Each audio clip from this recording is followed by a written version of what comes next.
Welcome to the Hospitality Podcast. Where's the lamb sauce? Come on, man. I just need a... This is the lamb. Where's the lamb sauce? Presented by Arthur Gomez. God damn! I just spent $8,000 on some f***ing wine! And Quentin Wind. What are you? An idiot sandwich. So pour yourself a glass because we're diving into the world of restaurants, kitchen and bar. The Hospitality Podcast. Hey, welcome back, everybody. What's up, guys? We're here. We're back again, and today we've got an absolutely unique guest, and it is Lucy Charles from Borough Market. She's actually the director of operations there. We're going to go deep down of her position that she has in Borough Market, what she does, and also, obviously, her journey to become a director of operations. And so for today's podcast, we're gonna try a really nice one from Boutari Naousa, who is coming from Naousa, so the region in Greece. It's 100% Pinot Noir. Don't know if you already tried these grapes. No, what would you compare it to? I would say Pinot Noir. Same style. It's very juicy, but kind of rich at the same time. Complex. Thank you again to Westbury.com who sent us this bottle. But hang on with us and welcome Lucy. So Lucy, obviously with the other guests that we've had that have been more into wine, in bars and chefs, for you is much more in terms of what you do is more operation, but for a trustee, a charitable trustee, which is it's not everyone that has that opportunity. Yeah. And you've been nearly 10 years with Borough Market. Yeah, nearly. Yeah, 9 now. Yeah, you're going to celebrate the 10th, hopefully. Absolutely. When I get there, if I make it to 10. What was the first job for the company? So I went into Borough as an events manager. Okay, nice. Having kind of, and we can talk about this a bit more later, I've sort of fallen into the events industry in London. Okay. I didn't grow up in London. I sort of came and lived here after uni, and I'd actually spent some time out, and I'd done a bit of travelling, and wrote a cookbook. And then I came and started at Borough in events because that was kind of my background. But I actually was a kind of bit of a sliding doors moment. I nearly didn't do it because I actually wanted to leave event. That was my experience I built up, and I wanted to work more directly in food and drink. Okay. And I was looking at an internship at a food magazine at the time and really didn't know what to do. And I was kind of on a recipe writing course actually at the time. And somebody there said, go for Borough, just go. You'll meet the best people, just go for it. And I was like, okay. So, because I got phoned about the blue out about the opportunity, and I was like, I don't want to work at events anymore, so no worries. And when they said it was at Borough, so it's almost a kind of happy accident that I ended up there actually. And then I'm on about my 5th job title at Borough now, I think. Yeah. Oh, really? Yeah, having said yes to sort of everything in the last 9 years. Do you want to go through them? I worked in events, and then that was all growing. So Borough Market is a charitable trust, but it has a business subsidiary, Borough Market Business Limited, and that was set up because the trust has started to use some of this market space to do events. It's also a great location for filming. So there was this kind of ancillary income starting to come in. As a charity, obviously, we're not a profit-making entity. So having a business subsidiary, it enabled us to do sort of commercially profitable activities and feed that money back into the charity. So I sort of built an events team and then was head of events or something. And we were making, quite a lot of income on that at that time. And then sort of growing all of the commercial aspects. So it was events, it was filming, it was consultancy, actually. It was Borough Market and the brand, and kind of lots of ancillary sort of names and things are trademarked, so trademark licensing. And then we opened a retail store as well. So I kind of worked on that project. So it used to be a kind of little market office, and we sold a couple of jute bags and tea towels and things. And then turned that whole space into a proper retail store, which is kind of really honed what it is now, actually. And it's Borough Kitchen, right?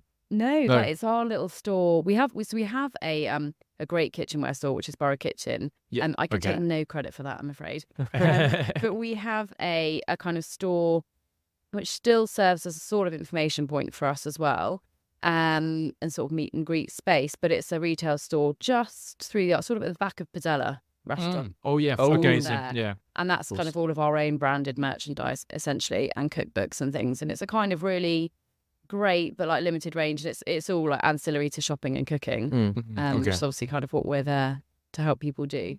So I headed up the commercial arm, and then I'd always worked for the then director of operations in those roles, and then sort of moved things around a little bit at the end of 2019, and I was starting to take on more operational responsibility to help him as well. So because the commercials I was running pretty well, and we kind of, there's a ceiling on how much you can do there on that front around the day-to-day running of the market, which will always be the priority, obviously, there. So, you know, getting more involved in the operation and, you know, security and the cleaning and the day-to-day running and trader management. I'm kind of a yes person anyway, but, you know, at Borough Market, it's a good place to be a yes person because the opportunity for learning has just been phenomenal. Yeah. So, and then that was sort of the end of 2019. And then, of course, at the beginning of 2020, we all know what happened. And overnight, we had to reduce our kind of staff body by 50%, essentially. Oh, wow. And, you know, unfortunately, lots of people were furloughed or left for another reason or whatever.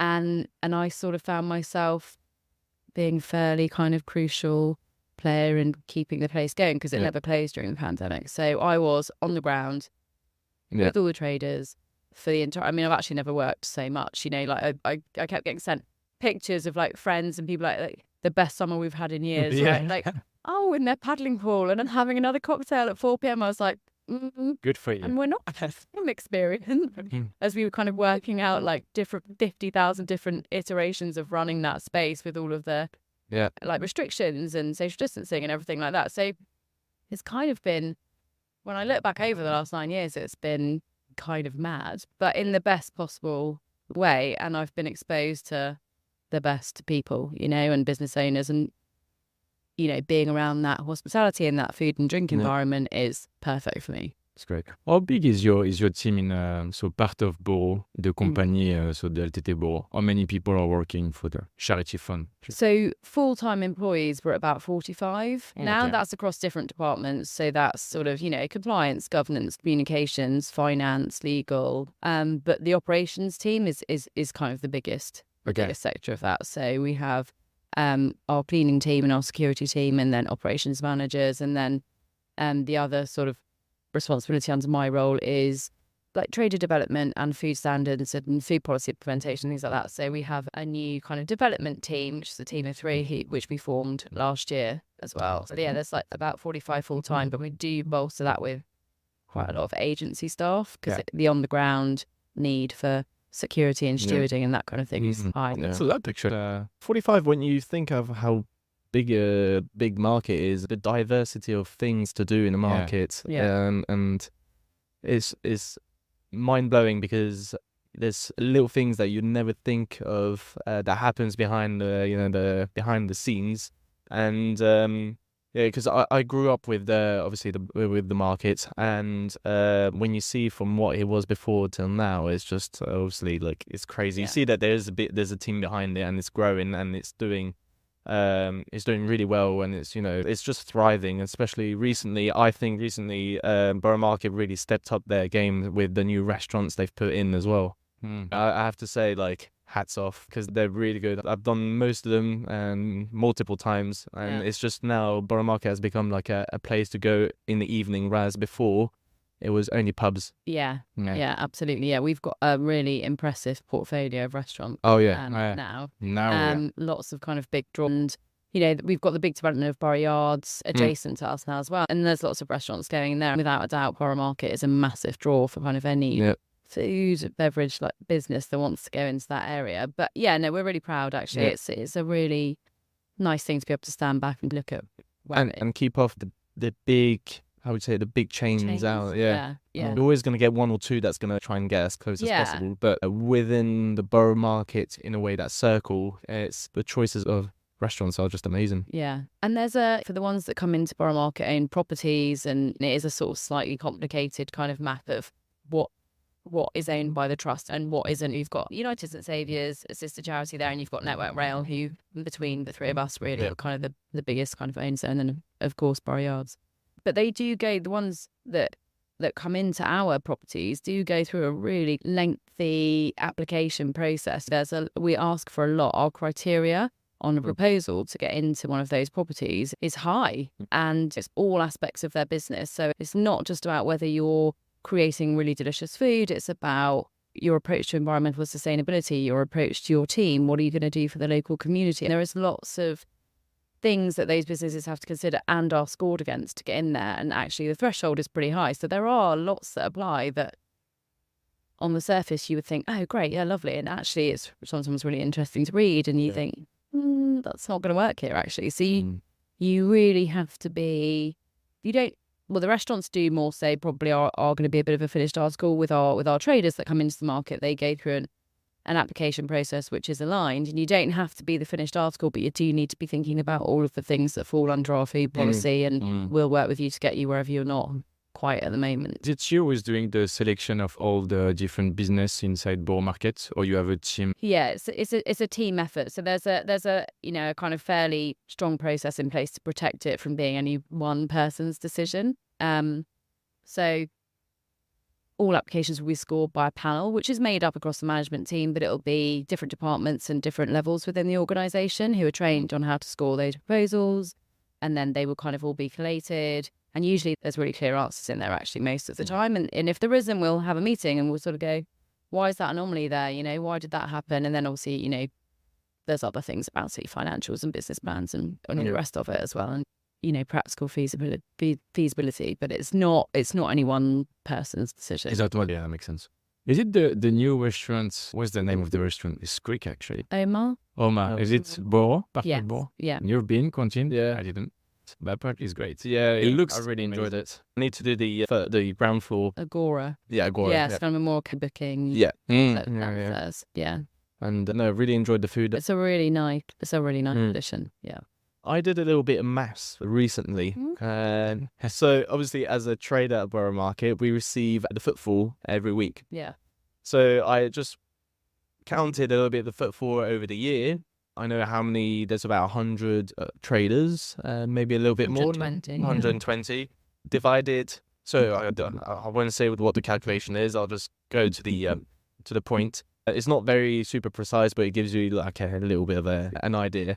But I was comparing the sales that we do as a company, what the percentage that represents out of 100% of the whole market. I got that online from, I think the CEO, she said that on the website. Yeah. But yeah, guess the percentage, our percentage of sales out of the 120 stores.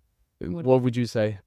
120 stores. Yeah. I don't remember Comptoir. Where's Comptoir in Borough? And we got one of the stores. It's big. It's a normal. They've got one of the cages basically. Like, yeah. I don't know. What do you think? I mean, it should be 1% or under, right? If we were living in that Technically, yeah. place. But I'm really interested to know. So I wish everyone worked with it, actually. It was so it was 0.43. 0.43. I was about to say 1. Percentage. Yeah. It is really interesting, and actually it would be great if we could get to a stage where we could kind of use our data to compare it with yours, and we publish the footfall to businesses to just it's a kind of trend indicator as much as anything. And actually we're looking at systems all the time at the moment which might increase our ability to use it as more of a tool and have a bit more data analysis and occupancy and things like that as well. There's some really smart technology out there. But it's funny because I've had so many traders say to me, don't tell me what the footfall is, I haven't sold anything this week, et cetera, because actually we have phenomenal footfall, but it doesn't always equate to a really solid sales day for everyone. Yeah. We were saying earlier, it can depend on the weather, it can depend on the time of day that people come. If it rains in the morning, certain products will really suffer, but if the sun comes out in the afternoon, you'll sell like all of the ice cream, all of the sweet treats, whatever it is. So it's really... it's inconsistent. I think broadly, and I hope broadly everyone is doing pretty well. Wouldn't either if they weren't. But it's not a kind of exact science, and it's still not predictable either, is it? You'd think it would be a higher number, but it just makes sense that it doesn't. It's kind of fun to take. And that, I think, is the thing. One of our biggest challenges there at the moment is actually the number of people coming. Like it seems on the surface like a good problem to have. It does present us some really massive challenges at the moment because it's this great thing has been created and people want to come to it, right? Yeah, and they are in their masses and in their kind of tens of thousands at the weekends, and but it's always interesting to see, who just wanders through, who's just come in for some free samples, Yeah. who's Yeah, actually yeah. spending money. Is there a way you can filter them? You know, Yeah, yeah, because in completely. an ideal world, we'd have this really lovely space, which is really comfortable all the time, full of people that were only spending money.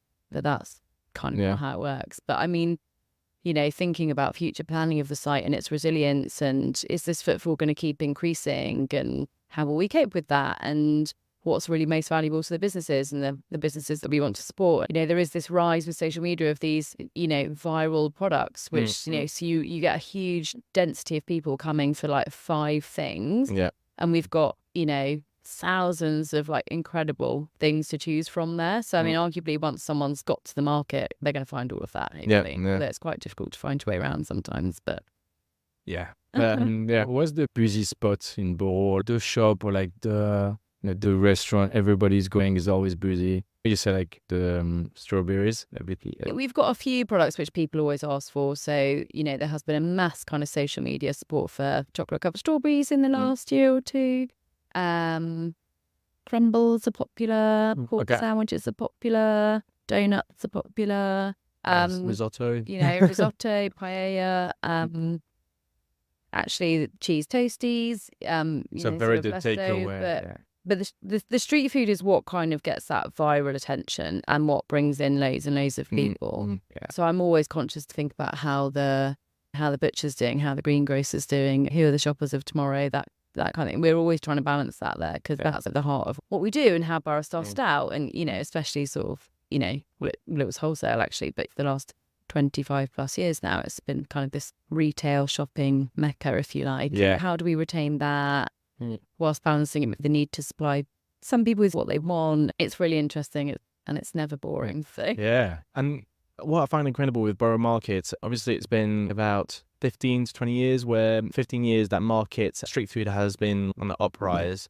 And only about 5 years ago where there was maybe a bit too many markets and it started to be a bit saturated, a bit too many, first of all, too many street food market and too many stalls, and just people, markets started dying because there's obviously people going to other ones than their local ones, and Borough Market kept on stepping up really. So was that one of your fears at that point, or? I think for whatever reason, and I do think actually it's a lot down to the place, because lots of people have tried to replicate what we do at Borough Market. There's a sort of and it sounds stupid, but there's a magic about that site and that place, and no one has been able to recreate that, I don't think. And I love going to other markets, and if I'm on holiday I have to go to the markets and everything else, and there's just nowhere it's the same idea or it's a similar composition, but it's never the same. There is something about Borough for sure. But it's an ongoing, it's on our radar all the time. We used to be the only place to come for certain products, and people would, on a Saturday morning, they would travel across, they would get in their car, they could park nearby, it just wasn't the same proposition. And they would do it because they couldn't get those products anywhere else. But now there is a produce market in like most boroughs of London on a Saturday morning or a Sunday morning or both. So why do you need to travel anymore? Who wants to carry 6 to 10 kilos of fresh produce on the tube? Nobody. So there's some major challenges in that kind of growth of markets. On the other hand, if you think about markets generally and market shopping versus kind of supermarkets and the quality of the products and the quality of the interactions you can have while you're buying them and the ethos behind the sourcing, it's really, really good if there's more markets that people are shopping in, because as a collective, that's a good thing for all of us. I think markets should be the future. I think we need to circle back a little bit and get away from some of the kind of mass basis shopping that we've come to know. And the street food markets are difficult as well. There was a sort of, I think, probably a bit of a tipping point. Having said that, people still kind of have voice for that. So it's not, and I also think that in recent years with like cost of living crisis and lots of challenges for people in lots of ways, street food enables you to go out, have something hopefully really quite delicious, feed your family with something really quite delicious that you haven't had to make yourself at home, but it's not the bill that you're going to get if you sit down in a restaurant. I think that's a real challenge for restaurants actually, and it'd be interesting to hear from restaurateurs how they felt about the rise of street food, because it isn't the same proposition, so it shouldn't be a competitor. But I wonder if when people are thinking about how they're going to spend their money each month, if you go and you can treat yourself to that, and it's just much more, and you can like Graze and Safari, everyone wants to try a bit of everything. I think it's going to the right direction, or now we can see a bit more, as we said before, like farm market. I feel like it's great. Like, during a certain time, a few years ago, it was people was a bit scared about everybody's going industrial, like in big supermarket. But I feel like the direction we're taking is pretty nice. We're getting back to the basic of going to the farm market, going to the small person. One, I do think lots of us are still ruled by convenience, right? So actually that's good for hospitality and eating out and everything like that. It's easier to do that if you can afford to do it. But also there's people who don't know how to cook, or they haven't done for generations.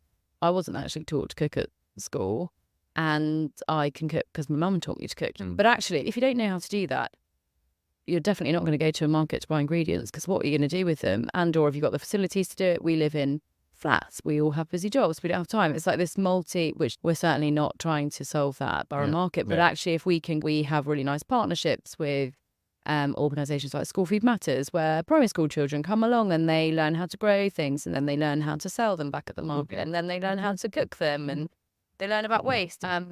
Also, they come to the market, and they might live and go to school really like 10, 15 minutes down the road, that they might otherwise not come. And they're the people that we're going to need shopping there in 10 years' time and understanding what to do with it all. And I think I'm encouraged and I'm optimistic about where we're going. And I do think there's a kind of slow but sure return back to understanding ingredients in food a bit better. Yeah. But anything I think we can all do to help that along its way, I think would be good. I'm hoping that, because it is quite scary when stuff like online TV or things like this where people don't know how to cook. The worst thing about it is anything that's processed and ultra processed is much cheaper than sure.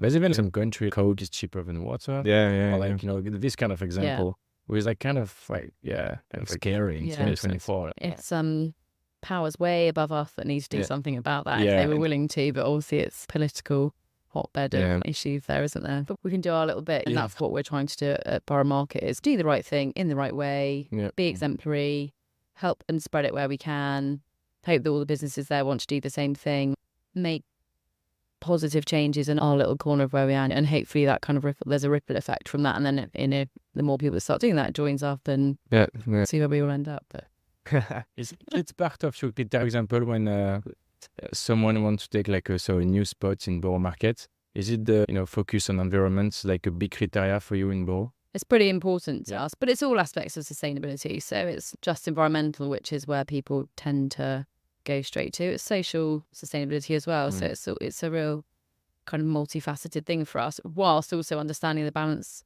that's needed for a business to be financially sustainable and commercially viable. So there's lots, but it is important for us. Back to your job position, what is your favourite moments and your least, not moments, but you know what I mean? What do you like the most about your job, and what do you like the least?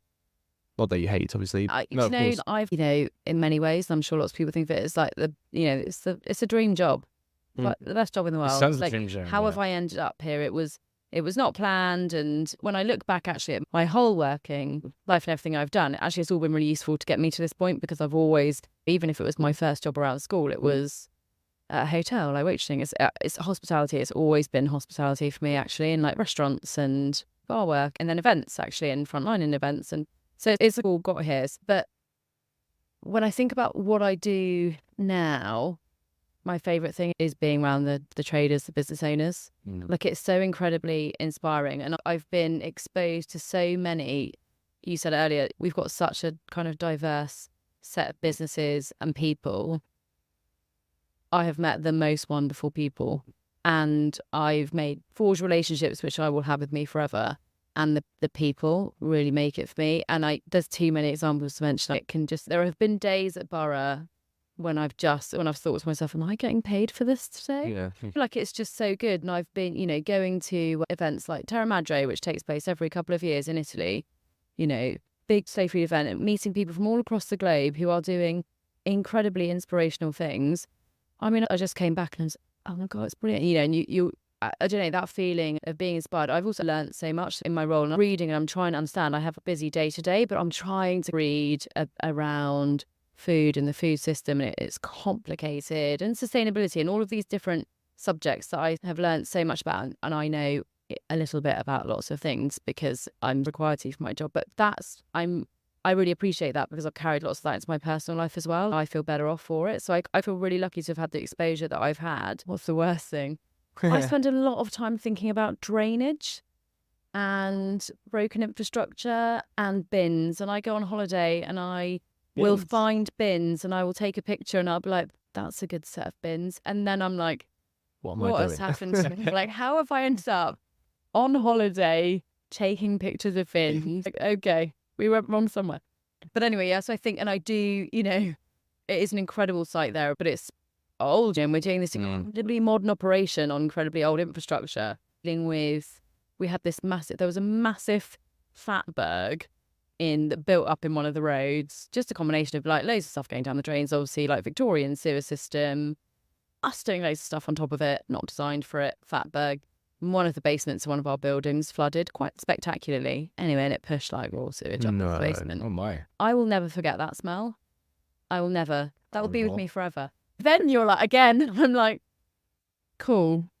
This is nice. Yeah. But yeah, I think what I love about the whole thing and the pandemic there was an incredibly, incredibly tough time. I mean, it was tough for everybody in lots of different ways. That was the most challenging time there. But now I'm kind of, you can throw lots of things at me and I'm like, okay, cool. Yeah. And I'm not flipping it all blasé about it. I just don't, it just doesn't really, nothing really stresses me out because I'm just like, okay. Oh, that's on fire, is it? Okay, we'll just fix that. It makes you really... Well, especially COVID, COVID for 2-3 years, it's just been very tough. Yeah. And talking about like problems like this, obviously before COVID, there was the terrorist attack. Yeah. That must have been something as well in terms of events, how to cooperate with the police, with the government, and after the aftermath as well. How do you bring back tourists? And how was that? That was obviously horrendous in 2017. And I was working for Borough then. I wasn't there that night. Funnily enough, I was supposed to be and I wasn't there. It's one of those, but lots of people have those. But I was there in the immediate aftermath, actually. And myself and actually the ops director at the time were the only two people that could go on site for a bit, and we had to put an immediate cordon round. I think, to be honest, in that scenario, we were running on pure adrenaline. And we were closed for 10 days. Oh, yeah. 11 days, actually. And we couldn't get in, and then we were trying to get people to site, and there was things going off in fridges, and there was loads of logistics. And I have to say, meeting the SA-15, which was the counter-terror police team, who are sent in to deal with the aftermath of those events, that was great. They were like one of the nicest groups of people I've worked with in my whole time there. They were phenomenally nice. When you think about the job they're doing, I don't know how and the things that they see and the things that they have to process, I don't know how they do it. And I had the utmost respect for them. And they were so great to work with. And they could have been really difficult and they could have made life more difficult. And they didn't. They were really great. And I'm working with the police and Southwark Council. And I suppose my tendency is to go, what I'm going to take from this, and it's horrendous, is that I've learned loads of stuff. It's not a pandemic, but so much exposure to so many things. It was ridiculous. You don't ever think you'll find yourself in that situation. And it was the best learning experience. But the other thing about it was one of those times where it actually brought out the best in everyone. So it's a shame, isn't it, sometimes that the worst of things has to happen to bring people together. Yeah. Because most of the time we're busy doing our own thing and everything's annoying and everyone else is annoying and I want this and all the rest of it. And at a time like that, everyone was aligned and we all worked together. We had really neighbourly relationships. Everyone was pulling in the same direction. There was no doubt about it. And actually the support that came out for the place and the traders, financially, morally, like whatever it was, emotionally, was overwhelming in the best possible way. It brought people together, and you really felt that when we reopened. Unfortunately, it was a horrible year that year. Yeah. And the day that we reopened the market, I remember being in a taxi. It was like, I don't know, 5 a.m. or something, in the taxi on the way to work, and the news about Grenfell was breaking because that happened the day that we were reopening, because we had loads of press coming for the reopening because we'd had such major support, and they were all diverted to that. Again, that was just another horrific thing happening. It was a really weird time, and Westminster Bridge attack had happened a lot before, so it was a really weird time. But I would say that actually, like, my overarching good memory about that is how it brought the community together. Yeah, completely. Yeah, it was nice. That's it. When you take life for granted, and then you just something like that, and you just realise, wow, okay, yeah. And it's difficult, and I know that, and we just passed the anniversary, and you can't underestimate the long-lasting effects that something like that has on people, and we don't forget that. But it was a unifying thing all at the same time. Is there like lessons or any advice that you would give to anyone who would love to be in your shoes, basically. Just simple advices, things that you've learned that you can give to anyone who's looking to be in that same kind of position. One, be open to opportunities, and it won't always be obvious where it's going to go. Yeah. At the beginning, if you're at the beginning of your career, relax. It's okay to not know what you want to do. I work in an industry and a job that is totally unrelated to what I studied and things like that. And it's been absolutely the right path for me. But I could have easily stressed out about that, things like that. So I'd say one, have a little bit of like faith, go with your instincts. Say yes to things if you want to. And also know that if you say yes to something and you don't like it, you can change it again. Don't be afraid to take. I took a year out once, like before I started this stage of my career, and that was quite scary. And I was lucky to be able to do it. But it was nuts when I look back at it a little bit. But it was totally the right thing to do, and it works okay. You need a really strong work ethic to do this job. It is not a 9-to-5 job. Always think about how you can work smarter and not harder. I've worked some horrific hours, as have lots of people, most people in hospitality, right? But it's horrendous, and that's not sustainable. Look after yourself through the process, I would say, as well, and just try as early as you can to work out a way that you can do it and find some balance, because I've missed lots of things over the years, family things, friends things, whatever, for work. And that's a personality trait as well, and that's who I am. But I would say always just think if you absolutely need to do that, or if it'll still be okay if you don't. You need to be I'm a little bit older now, so I'm a bit more relaxed. But when I was younger, I was like probably fairly fiery, I think is probably a fair. And what I would say is always remember the effect that you have on other people, particularly if you manage people. The way that you are and the energy that you're giving off will absolutely go into them. And I'd say you need to be as aware of you as you can of other people all the time. Always try and remember that everyone's coming at it the way they're coming at it for a reason, and give them some time and space. You need to have excellent communication skills. No relationships work if you don't have good communication. It doesn't actually matter what area of your life you're talking about. Communication is key to everything. And expectation management. I find myself saying this a lot. Probably really annoys like friends if I say it, but you do need to do that. And I think probably the other thing that somebody that I worked with very early on in my career, not at Borough, taught me was it's always okay to say no, but tell them why. So don't just say no, I don't want to, or no, this. Just give a reason and just explain your rationale. But again, that's a communication thing, actually. So I don't know if that's actually helpful advice for anyone, but I do think relationship management, upward, downward, sideways, whatever it is, it is how you're going to be happy and how people around you are going to be happy. Be transparent, be honest. If you're leaving somewhere, go out on a good note. Like, it's fine to move on. I've left places in the past where I've been unhappy with things, or I don't like where they're going, or whatever. It's okay. Just go. But you don't have to have a fight about it. You see some spectacular exits, and I don't think that'll ever make it easier for you either. So it's relationships, really. No, that's really good. That's really good. I don't. Have you got? No, go for it. I thought you were going to say. Go for it. You said that you had obviously one of your favorite parts of working in Borough Market is the relationship with the stall holders and business owners. Have you had relationships where it went a bit the other way, where it never really went down, and it's just one of those where, how would you say it, they never really followed what Borough Market stands for? It's a historical place with lots of people who've been there for a long time, and there's a lot of emotion tied up in a place like that from lots of people. I would, myself included. And I think, one of my favourite things is the relationship with tenants, but it can also be one of the most difficult things, because actually at the end of the day, we're a landlord and tenants, and you're not always going to come at things from the same point of view. And actually that's okay. It's about navigating ways to go. We are not going to agree with each other, and actually we are going to make this decision anyway, or whatever it is.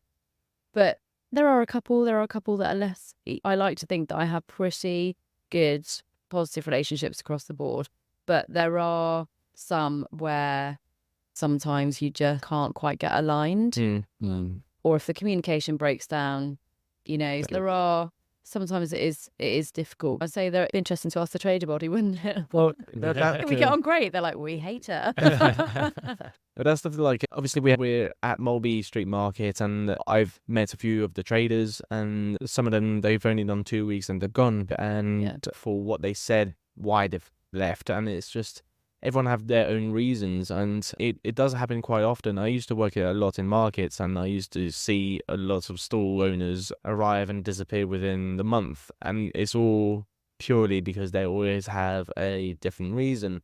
I feel like at Borough Market, what's amazing is that it doesn't change a lot, so that's why like it's quite consistent rather than compared to other stalls, different markets that I've been to. Yeah. And that's quite amazing because, like you said, it's a key word is the communication. Yeah. And I think it goes through that a lot. And yeah, there is unavoidably tension sometimes, and there has been between the trust and trading body. There has been over the years. I don't think you can get around that, and it's a really tough way. I think it's a really tough thing to do. I take my hat off to everyone that gets out there and sets up a stall every day and stands there all day in the hope that they'll sell their stuff and then packs it all down and then comes back and does it the next day. It's hard. Yeah. But yeah, there is at Borough we don't tend to have a lot of turnover. Not a lot of people leave once they're there, and that isn't, the streets are definitely not paved with gold. It is really hard work. You know, you earn the sales there, but yeah, we don't have lots of people. We don't have lots of people leaving. Some people don't want to trade there because actually they think it's too scary because it's so busy and big and well known. No way. So I don't believe you. No, I've had. They name them. I was speaking to a kind of small producer, and I was like, "Have you ever thought about trading it?" That was something we didn't have, and thought it would be great. And we want to incubate fledgling businesses, and I think they actually had just signed something with like Whole Foods or Planet Organic or something like that. The idea of coming to Borough was petrifying to them because they anticipated such demand and it's such a frenetic, busy environment. They would just like, we won't be able to cope. I mean, we just signed this massive commercial contract. How many units are you going to have to do that? That's more scary than Borough Market for me. And my assumption would have been that, but I've always remembered that because I was like, what? But actually, it's a useful conversation because it stuck with me. So I'm like, well, how can we overcome that fear? And actually, what I ended up doing there was putting them in touch with somebody who already had a stand, and that product has gone into there now. So we have it in the market, but we never had them as a standalone offering because of the kind of fear. So that's fascinating. That's funny, yeah. Do you have any shop in the market like they're here like since the beginning, like since 20 years, 25 years? There are, there are a few. There's a greengrocer. Brindisi was one of the kind of early founders of Neil's Yard Dairy. So there's some that are along Hertfordshire and just the geography's changed over those. Oh yeah. Over the years, but there are quite a number who have been there for 15, 20 plus years. Okay. Still. Some who were at the Food Lovers Fair, which kind of kicked off the modern iteration of what Borough Market is in the late 90s. There's some great footage of that out there somewhere if you find it. And there's there was like farmers, there's cows at the market, there was fairground rides. It was this thing that kind of happened on a Saturday and it was quite good. So they did it another Saturday a month and then 2 Saturdays a month and the rest is history kind of thing. They were, and a few of them through, product change, demand change, retirement or whatever are not there anymore. They would come down and sleep in their vans and they were taking a real chance. They had no idea what they were coming down to from any area of the country where they were producing, fishing, growing, catching, whatever it was. And couldn't stay anywhere. It was rough everywhere. I stayed in the van, set up a trestle table, hope for the best, squat in the van, tried it again. Wow, yeah, that's and some of them are still there. And then right up to traders that have joined us within the last couple of years who haven't had to do that, but have got a whole new set of challenges. And how do you get close to the place to drop something off now? And what do you do? And haven't got storage. There's not enough room anywhere for anything, Instagram, you have a profile pictures of your dad and market. Is it in Borough Market? Yeah. Oh, yeah. Because I was like, it looks like Borough Market actually, but in the old time. Yeah. That was a long time ago. Yeah, I can't really even remember. Probably 25 years old now. But yeah, like I said, there was a few stalls back then, and from what I remember, Monmouth was one of them as well. And so Monmouth is that old, kind of. From what I remember, I can't remember if they were from the beginning, but they were certainly there whilst I was growing up, because they had the best coffee like in the market. They are one of the longer. And they've been along here actually as well. Like I remember when I first, because my first job in London actually was on Bermondsey Street. No way. So I've circled back actually to this area, and I remember coming to Maltby when it was like Monmouth, and like a bit of greengrocer, and I mean just none of this. Exactly. Is there anything you'd like to say about Borough Market in the next few years, and maybe their priority targets that Borough Market are going to be very proud of in the next, like I said, 10 for 20 to 30 years? That's what you're aiming for. Is there anything you can tell us that's where we can look forward to? We've laid out a strategy for 2030, which is sort of hurtling towards us actually, but we kind of finalised that blog. And it's three main pillars of that, which is food, place and voice. Food is our food policy implementation. We've got this food policy which we're really proud of. We published that in 22, and implementing that, that's the first. I think everyone has an idea of what Borough Market food is. That's actually the first time we've kind of written it down and made it clear, and that kind of sings our values in there. And actually where we want to be is that we can look across, because it is really tough to be a food drink business owner. I think there's so much to think about, and I think you're quite responsible, and you are, so in lots of ways. So there's lots in that, and I think it'd be really nice when we hit 2030 to stand back and go, absolutely everyone here is ticking all the boxes of this food policy, because it's no small ask actually, and it's complicated, and we'll have to keep reviewing that. That's on the food side. I want people still to be saying we've got to go to Borough because it's the best, and the food there is the best, and I can only get this at Borough, that's the challenging bit actually. With London the way it is and the food landscape the way it is. What can we do to maintain a unique identity? I think that's a real challenge. And then the place, it's about preserving the place. So we see ourselves as guardians of that site. We're here to kind of look after it and hand it on to the next team and the next step traders in the best possible shape. So there's a kind of big kind of whole site development piece that we're looking at the moment, which is looking at the whole area holistically. How are we going to ensure that this is a place that lots of people still want to come to and shop in and feel safe in and can find a community in? And it serves all of those different strands of our strategy. That's hard. So I'm really glad I can say it all. I'd quite like a crystal ball. I'd quite like to know everything that's going to happen around us. It's going to throw some of this off. But we've clear, direction. And the organisational purpose for Borough Market now is for community, the love of food, and a better tomorrow. That's nice. Thank you very much, Lucy. Yeah, thank you very much, Lucy. It was really cool to have you on the podcast. Yeah, it was very different to what we've had before. Super interesting. But yeah, thank you for listening, guys. And obviously, again, we're available on all the podcast platforms. So and if you haven't followed us on Instagram or our social media, just come and see all the reels. We've got some pretty cool ones. If you don't want to listen to the whole podcast, but please listen to it. It's super interesting. A lot to take in, and loads of advices as well. So yeah, thank you again for listening, and we'll see you for the next episode. Thank you guys. Bye-bye. The Hospitality Podcast.